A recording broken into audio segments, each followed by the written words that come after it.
पाकिस्तान के लिए nightmare scenario बनी पीस टॉक।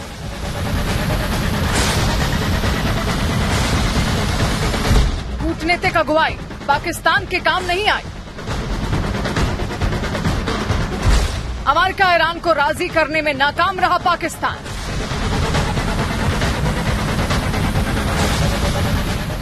पाकिस्तान के लिए ये मौका ऐतिहासिक था। पाकिस्तान दुल्हन की तरह सजाया गया था। पलक पावड़े बिछाकर अमेरिका और ईरान के डेलीगेशन का स्वागत किया गया था। ये सब कुछ इसलिए किया गया था क्योंकि कथित तौर पर दुनिया के सामने वो ईरान और अमेरिका के बीच जारी तनाव को कम करने में अपनी भूमिका अदा कर रहा था।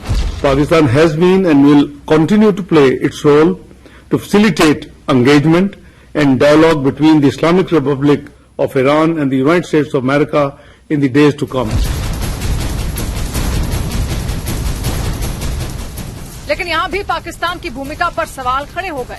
न कोई डील हुई, न कोई समझौता हुआ। ईरान अपने रुख पर अड़ा रहा, अमेरिका अपनी शर्तों पर। नतीजा ये हुआ कि बातचीत फेल हो गई। अमेरिकी उपराष्ट्रपति जेडी वैंस इस्लामाबाद से खाली हाथ लौट गए। साथ ही ये भी बता गए कि ईरान झुकने को तैयार नहीं है। कहा जा रहा था कि जी कोशिश की जा रही है कि बातचीत हो जाए, जबकि आने से पहले ही दोनों ही कंट्रीज एक दूसरे के लिए जो उन्होंने पॉइंट्स दिए थे वो रिजेक्ट कर चुके थे।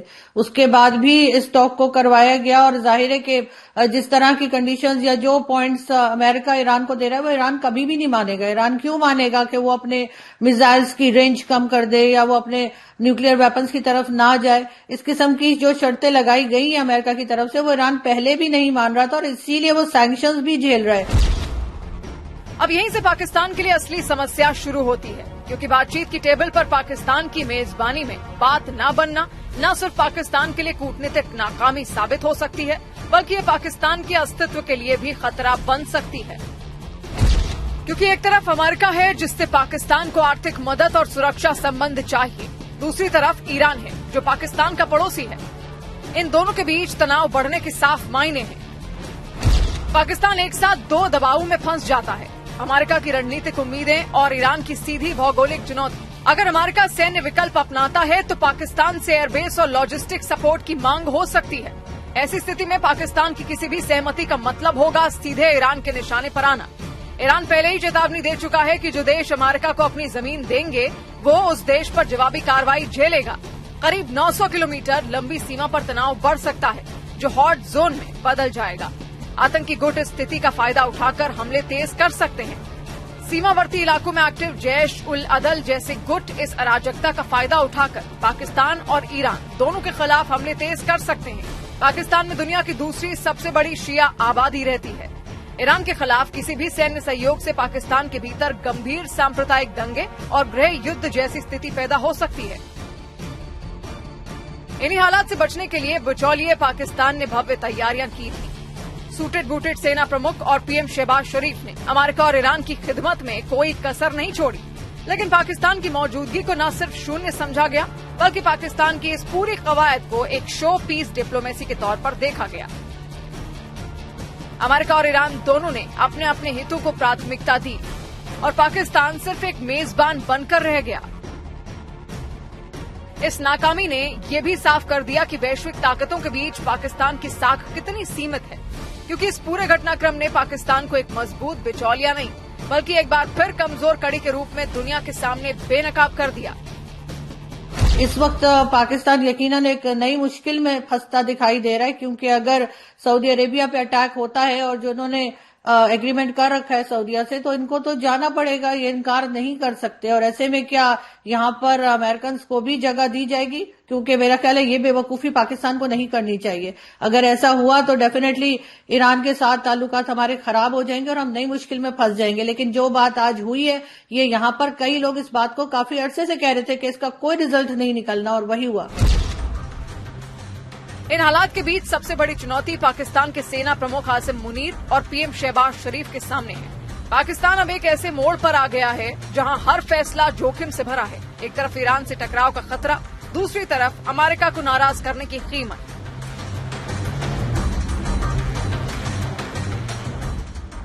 हालात करो या मरो जैसे बन चुके हैं, क्योंकि अगर पाकिस्तान अमेरिका का साथ देता है तो ईरान से सीधी दुश्मनी तय है, और अगर दूरी बनाता है तो अमेरिका से रिश्ते और आर्थिक सहारा खतरे में पड़ सकता है। ऊपर से अरब के साथ स्ट्रैटेजिक डिफेंस एग्रीमेंट ने नई टेंशन खड़ी कर दी है। रिपोर्ट्स के मुताबिक पाकिस्तानी फाइटर जेट्स और सैनिक सऊदी भेजे जा चुके हैं। यानी अगर क्षेत्र में जंग भड़कती है तो पाकिस्तान सिर्फ दर्शक नहीं रहेगा, बल्कि एक मोहरा बनकर सीधे मैदान में उतर सकता है।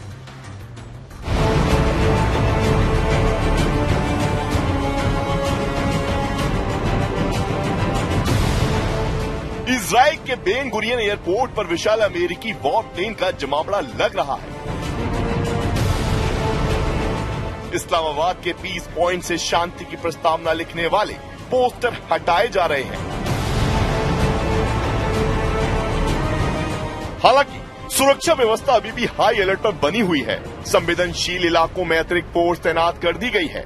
एयरबेस और बॉर्डर क्षेत्रों की निगरानी तेज कर दी गई है। किसी भी अप्रत्याशित स्थिति से निपटने के लिए पाकिस्तान अलर्ट मोड पर है। खुद अमेरिका के राष्ट्रपति डोनाल्ड ट्रंप मियामी में यूएफसी फाइट का मजा ले रहे थे, ठीक उस वक्त जब ईरान और अमेरिका के बीच इस्लामाबाद में चल रही बातचीत बेनतीजा खत्म हुई। इस दौरान ट्रंप के साथ विदेश मंत्री मार्को रूबियो भी मौजूद थे।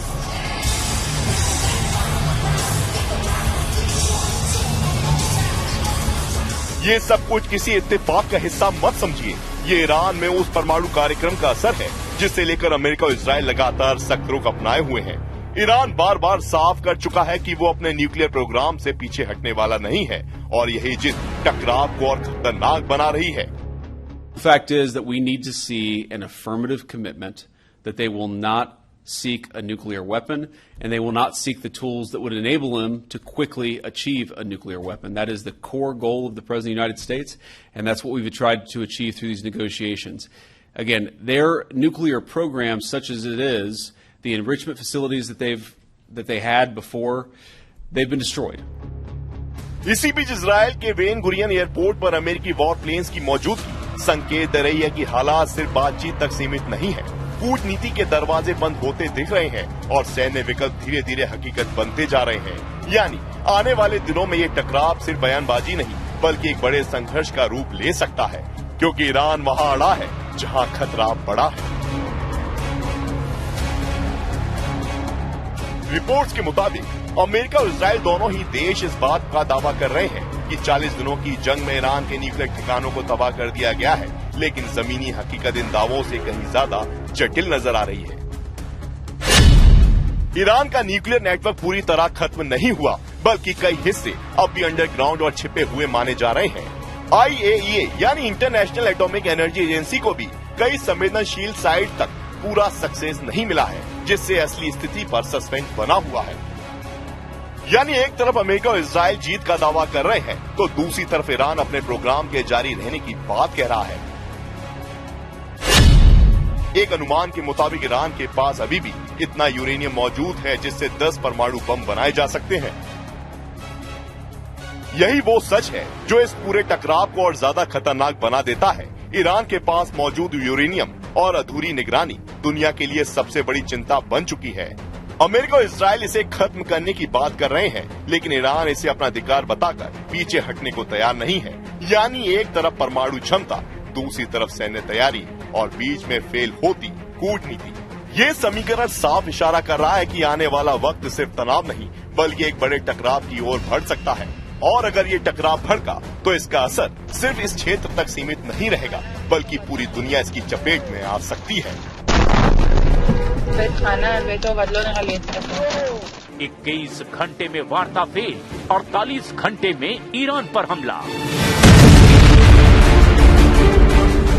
ईरान के खिलाफ अमेरिका और इजराइल का टारगेट मैट्रिक्स प्लान एक्टिव हो चुका है। खुफिया रिपोर्ट के मुताबिक अमेरिका और इजराइल ने ईरान के 400 से 600 ठिकानों की एक व्यापक सूची तैयार की है। इसे 3 श्रेणियों में बांटा गया है।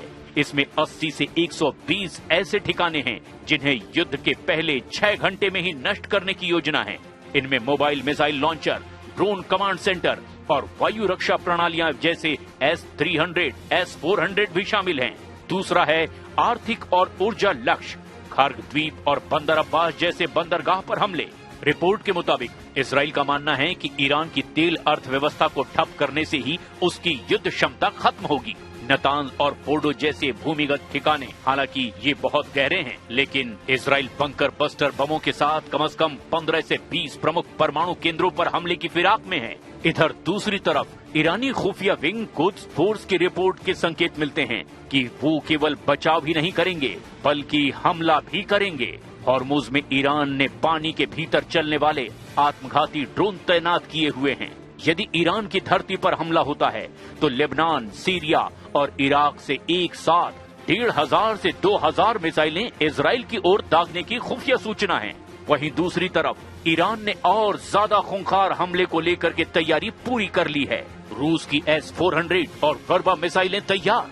रूस ने ईरान को S-400 एयर डिफेंस के महत्वपूर्ण घटक और 9K-333 वर्बा यानी कि बेहद आधुनिक कंधे पर रखकर चलाई जाने वाली मिसाइलें दी है।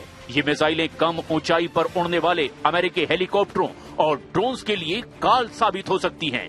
चीन की CM-302 और बेइदोउ नेविगेशन। चीन ने अपनी CM-302 एंटीशिप सुपरसोनिक मिसाइलें ईरान को दे दी है। सबसे बड़ी खबर ये है कि ईरान अब अमेरिकी GPS की बजाय चीन के बेइदोउ सैटेलाइट नेविगेशन का इस्तेमाल कर रहा है, जिसे जाम करना अमेरिका के लिए लगभग असंभव है। रूसी सैटेलाइट डेटा अप्रैल 2026 के ताजा इनपुट्स बताते हैं कि रूसी सैटेलाइट्स ने इजराइल के 55 ऊर्जा ठिकानों और मिडिल ईस्ट में मौजूद 46 अमेरिकी सैन्य ठिकानों जैसे सऊदी अरब में प्रिंस सुल्तान एयरबेस की लाइव तस्वीरें और लोकेशन ईरान को दी हैं। ट्रंप ने न्यूयॉर्क पोस्ट को दिए इंटरव्यू में कहा कि वो अगले 24 घंटे में ये तय करेंगे कि इन हथियारों का बटन दबेगा या नहीं, जबकि कुछ रिपोर्ट्स में दावा किया गया कि अमेरिका ऑपरेशन सेंटिनल के तहत B-52 और F-35 तैनात कर चुका है। इसके दो मकसद हैं। पहला, हॉर्मुज को खुला रखना और ईरान की परमाणु क्षमता को 10 साल पीछे धकेलना।